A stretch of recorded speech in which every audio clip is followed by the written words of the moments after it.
पाली जिले के चाटेलाव गांव में साबूदाने की खिचड़ी खाने से 6 लोग बीमार हो गए। जानकारी के अनुसार नवरात्रि का उपवास खोलने के लिए साबूदाने की खिचड़ी बनाई, जिसको खाने से एक ही परिवार के एक मासूम बच्चा सहित 6 लोग बीमार पड़ गए। उन्हें उल्टी दस्त होना शुरू हो गया। सभी बीमार लोगों को परिजन पाली के बांगड़ अस्पताल लेकर पहुंचे। खिचड़ी खाने से केसाराम पुत्र तेजाराम और उसकी पत्नी कन्या देवी, उसका पुत्र भूराराम व नेतल पत्नी सरदार राम, कलमपुत्री केसाराम और 2 वर्ष की बच्ची अर्पिता भी बीमार हो गई। सभी घायलों को बांगड़ अस्पताल में भर्ती करवाया, जहां उनका चिकित्सकों ने उपचार शुरू किया। उनकी हालत खतरे के बाहर बताई जा रही है।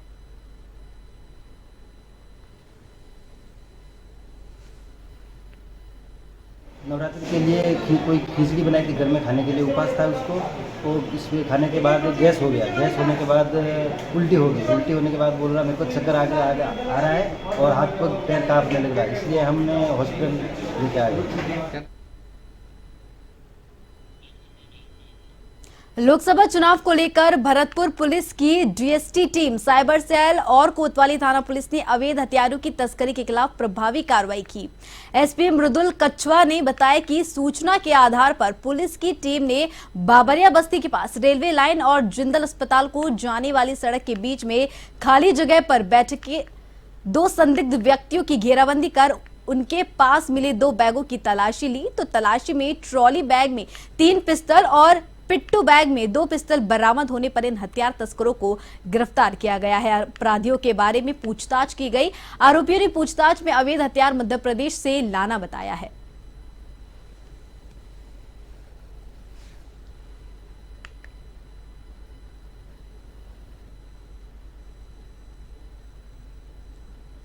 पुलिस द्वारा अवैध हथियारों के विरुद्ध एक बड़ी कार्रवाई को अंजाम दिया गया है, जिसमें कुल 5 पिस्टल 32 बोर के जब्त किए गए हैं। घटना जब्ती जो है, इसको अंजाम देने के लिए ओवरऑल हमारी जो टीम थी, उसमें थाना कोतवाली, डीएसटी टीम और साइबर सेल, ये तीनों इसमें शामिल रहे। इनका सुपरविजन जो है सिटी एडिशनल स्टेट हेडक्वार्टर द्वारा किया गया। जो दोनों आरोपी गिरफ्तार किए गए हैं प्रकरण में, जो कि कोतवाली थाना में दर्ज किया गया है, दोनों ही व्यक्ति धर्मेंद्र सिंह तथा दूसरे आरोपी का भी नाम भी धर्मेंद्र सिंह है, रहने वाले थाना कुमेहर के हैं और खारगोन मध्य प्रदेश से ये अवैध हथियार इनके द्वारा लाया जाना अभी तक के प्रथम दृष्टया तथ्यों से सामने आया है। माली समाज की ओर से आयोजित कांग्रेस के कार्यकर्ता सम्मेलन में पूर्व मुख्यमंत्री अशोक गहलोत सहित कांग्रेस के दिग्गज नेता शामिल हुए। जालौर लोकसभा सीट से कांग्रेस प्रत्याशी वैभव गहलोत के लिए पूर्व सीएम अशोक गहलोत लगातार जनसभाएं कर रहे हैं। भीनमाल में कार्यकर्ता सम्मेलन को संबोधित करते हुए कहा कि हमने सरकार में रहते हुए विभिन्न जन कल्याणकारी योजनाओं को शुरू किया था, लेकिन भाजपा सरकार ने सभी योजनाओं को बंद कर दिया। पूर्व सीएम अशोक गहलोत ने कहा कि वैभव गहलोत को अब जालौर सिरोही की जनता को सौंप दिया है। आप आशीर्वाद देकर उनको दिल्ली भेजे। वैभव गहलोत दूसरा बूटा सिंह बनेगा, जो जालौर सिरोही के विकास में कोई कमी नहीं छोड़ेगा। एक बार वैभव गहलोत पर भरोसा करें और उसको आशीर्वाद दे। कार्यकर्ता सम्मेलन को बद्रीराम जाखड़, राज्यसभा सांसद नीरज डांगी, विधायक समरजीत सिंह और रतन देवासी ने संबोधित किया। इस दौरान बड़ी संख्या में कार्यकर्ता उपस्थित रहे।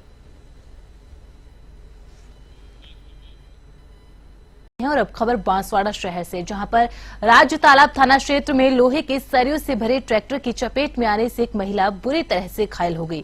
परिजनों ने घायल को अस्पताल में इलाज के लिए भर्ती करवाया, जहां चिकित्सकों ने महिला को मृत घोषित कर दिया है। घटना की जानकारी के बाद राज्य तालाब थाना पुलिस महात्मा गांधी अस्पताल पहुंची और शव को जिला मोर्चरी में रखवाया गया है।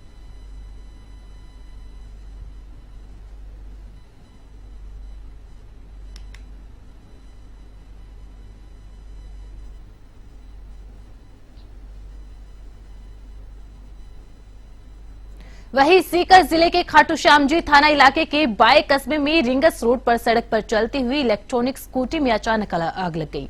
आग लगने से इलेक्ट्रॉनिक स्कूटी जलकर राख हो गई। गनीमत रही कि स्कूटी में आग लगने से कोई जान माल की हानि नहीं हुई है।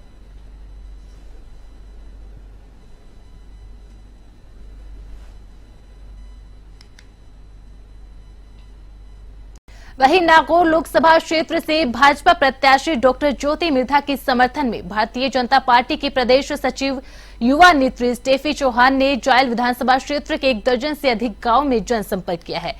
मोदी जी को मजबूत करना है तो इस बार 400 पार जरूरी है। भाजपा के चुनाव चिन्ह पर बटन दबाकर बीजेपी को जिताने की अपील की। कार्यकर्ताओं को रिचपाल मिर्धा समेत अनेक भाजपा नेताओं ने सभाओं को संबोधित किया।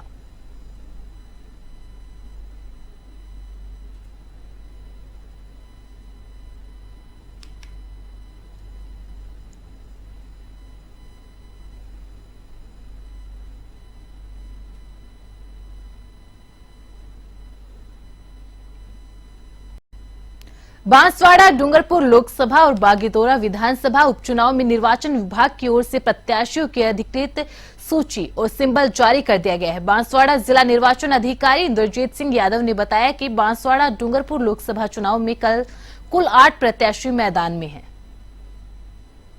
8 कैंडिडेट हैं फाइनली। मान्यता प्राप्त राजनीतिक दलों में बीजेपी, इंडियन नेशनल कांग्रेस और बीएसपी के कैंडिडेट हैं। पंजीकृत पार्टी में Bharat Adivasi party, Indian People's green party के कैंडिडेट हैं और 3 निर्दलीय कैंडिडेट हैं। तो सिंबल एलोकेशन की कार्रवाई संपादित हो चुकी है।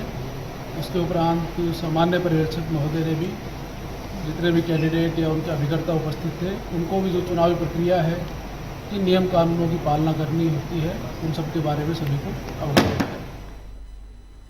हिंदू नववर्ष पर धार्मिक नगरी सांभरलेक में भव्य सांस्कृतिक संध्या आयोजित की गई, जहां स्थानीय विद्यार्थियों और देव म्यूजिकल ग्रुप दिल्ली ने एक से बढ़कर एक प्रस्तुतियां दी। सांस्कृतिक संध्या में हजारों की संख्या में लोग मौजूद रहे। सांभरलेक हिंदू नववर्ष आयोजन समिति के अध्यक्ष लक्ष्मीकांत शर्मा ने बताया कि हर बार हिंदू नववर्ष पर ऐसे ही कार्यक्रम आयोजित किए जाते हैं। अध्यक्ष लक्ष्मीकांत शर्मा ने पत्रकारों को दुपट्टा एवं मोमेंटो देकर सम्मानित किया। इस अवसर पर नगर पालिका अध्यक्ष बालकिशन जांगीड़ एवं संतों ने मंच पर दीप प्रज्वलित किया।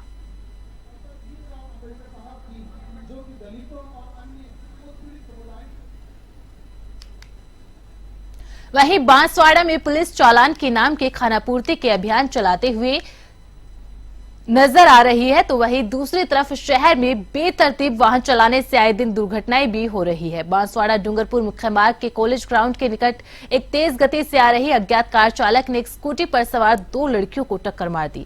कार की टक्कर से स्कूटी पर सवार दोनों लड़कियां बुरी तरह से घायल हो गई। इस दौरान आसपास के कई लोग इकट्ठा हो गए। इस दौरान एक घायल लड़की को समाज सेवी नरेश पाटीदार ने अपने वाहन से बांसवाड़ा महात्मा गांधी अस्पताल लाए एवं इलाज के लिए भर्ती कराया।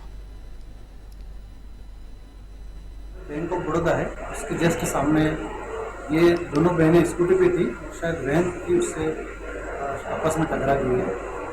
इन दोनों गुड़ियाओं का, जिसका एक का रोहित शर्मा नाम है, उसको चोट आई थी, आँख के ऊपर कांच घुस गया था। फिर वहाँ पर बहुत सारी भीड़ एकत्रित हो गई थी। फिर मैं भी तुरंत गया वहाँ पर। फिर मैं मेरी गाड़ी में इनको यहाँ पर हॉस्पिटल में लाया और ये ट्रॉमा वार्ड में उनका एडमिट। सीकर जिले के रानौली थाना इलाके में पिछले दिनों एक व्यापारी को फोन पर 1.5 करोड़ की धमकी देने के मामले में पुलिस ने 3 आरोपियों को गिरफ्तार किया है।